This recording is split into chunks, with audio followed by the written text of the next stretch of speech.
একজন মুক্তিযোদ্ধার সন্তান, এবং সে সারা জীবন মেধাবী ছাত্র ছিল, ফার্স্ট ক্লাস পাস্ট হয়েছে, এবং সে একজন সত্যিকারের দেশপ্রেমিক, এবং শুধু চাকরির জন্য চাকরি করে না, তিনি দেশকে ভালোবাসেন, দেশের মানুষকে ভালোবাসেন, এদেশের উন্নয়ন চান বলেই তিনি আপ্রাণ চেষ্টা করেন। আমি জানি এই লোকটি প্রতিদিন 15 থেকে 16 ঘন্টা কাজ করে।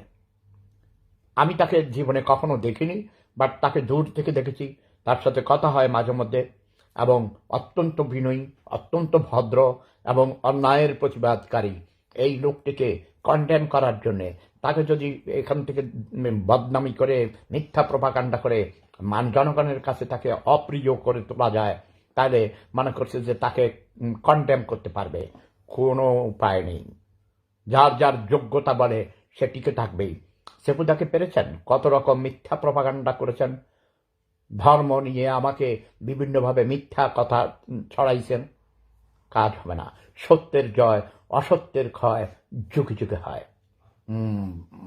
কন্ডেম করতে চায়, তার বিরুদ্ধে মিথ্যা প্রচারণা করতে চায়, এবং বলে যে সে ঘুষ খেয়েছে, সে নারীর প্রতি তার কি এসব দুর্বলতা বা লোভ আছে। নারীর প্রতি লোভ আমারও আছে।